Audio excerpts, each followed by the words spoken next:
Salam əziz izləyicilər, bugün mən sizə tənəffüs sistemini izah edəcəm. Heyvanlarda tənəffüsdən başlayaq əvvəlcə.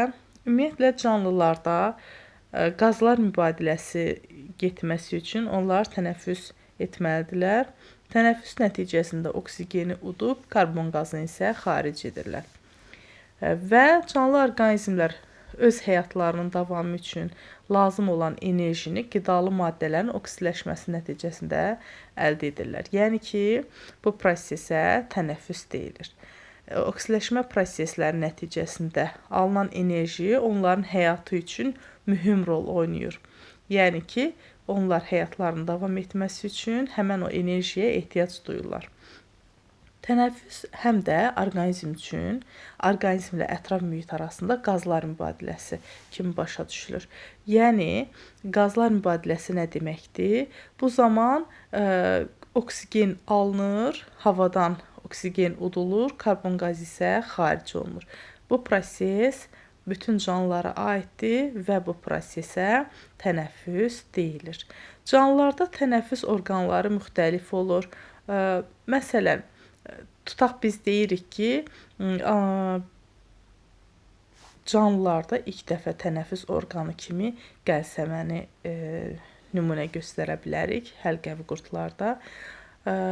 Ondan əvvəl isə adi amöbü burada şəkli verilib. Amöbə baxsaq, nəzər yetirsək, amöbdə qazlar mübadiləsi bütün bədən səthi ilə gedir. Amöb bir hüceyrəli heyvandır və bu proses ümumiyyətlə tənəffüs prosesi və digər proseslər bir hüceyrənin daxilində gedir.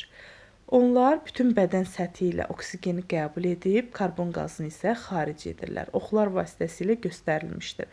Amöbdən başqa yaşıl evqlena olsun, infuzor tərlik, hidra, bunlar da hər birində bütün bədən səthi ilə tənəffüs prosesi gedir.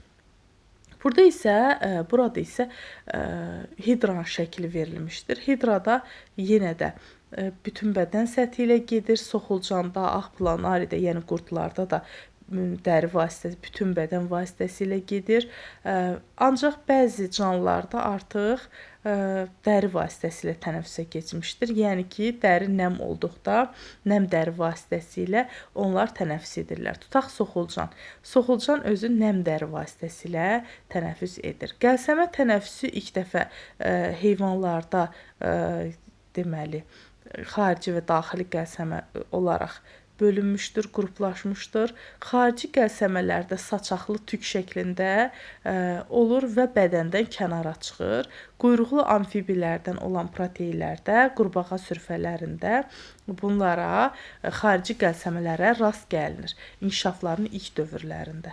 Daxili qəlsəmə isə xərçəng kimilərdə, iki taylı mollyusklarda və balıqlarda təsadüf olunur. Qəlsəmə tənəffüslü canlılar suda həll olmuş oksigeni udur, yəni oksigen sudan keçir qəlsəmələrdəki kapilyarlara, kapilyarlardakı qan oksigenlə zənginləşir, qandakı karbon qazı isə difuziya nəticəsində neyniyəcək? Xaricə çıxacaq. Balıqların əksəriyyətində qəlsəmələr xaricdən qəlsəmə qapaqları ilə örtülür.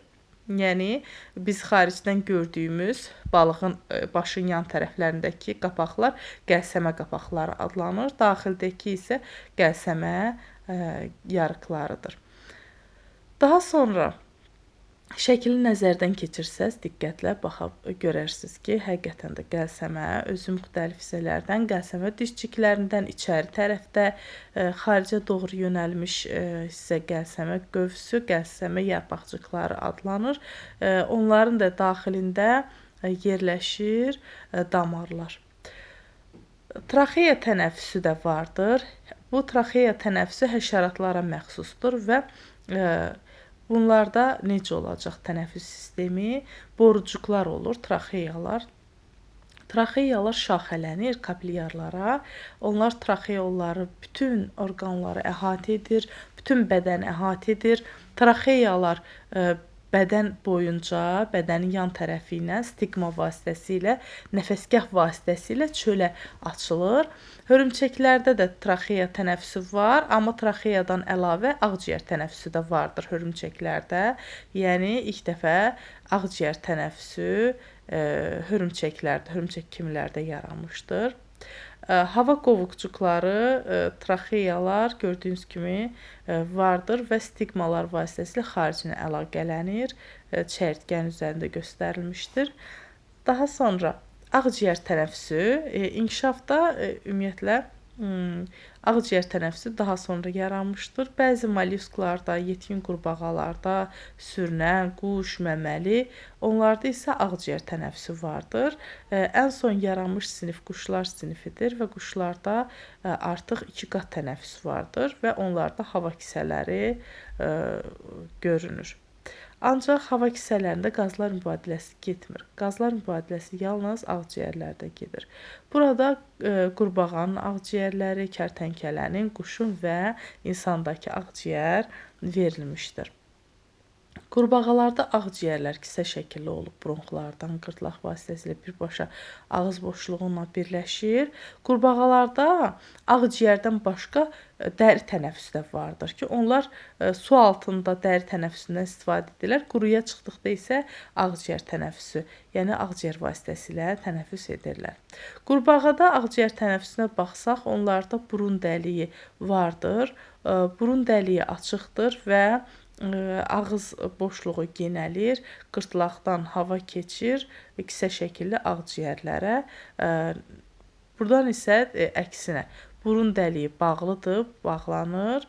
Bu nəfəs vermə zamanı, nəfəs alma zamanı isə burun dəliyi bağlıdır, qırtlaq açıqdır və deməli bu cürə olacaq. Daha sonra sürünənlərdə isə ağciyərlər daha yaxşı inkişaf edib, büküşlərə sahibdir. Bu büküşlər sayəsində ağciyərlərdə tənəffüs sahəsi xeyli genişlənib.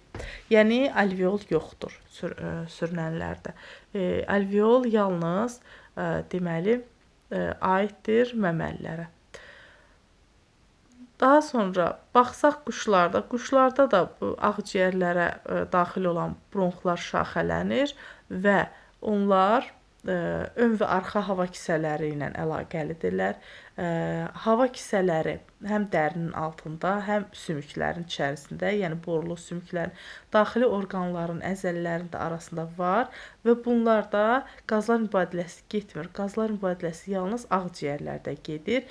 Hava kisələri quşun bədənini yüngülləşdirir və onun uçmasına xidmət edir. Məməlilərin ağciyərlərində amfibilərdən, sürünənlərdən və quşlardan fərqli olaraq alveollar mövcuddur. Yəni alveollar yalnız məməlilərdə vardır. Onlarda qazlar mübadiləsi alveollarda baş verir. Alveol haqqında mən danışacağım sizə insanın tənəffüs sistemində. İzahım bu qədər.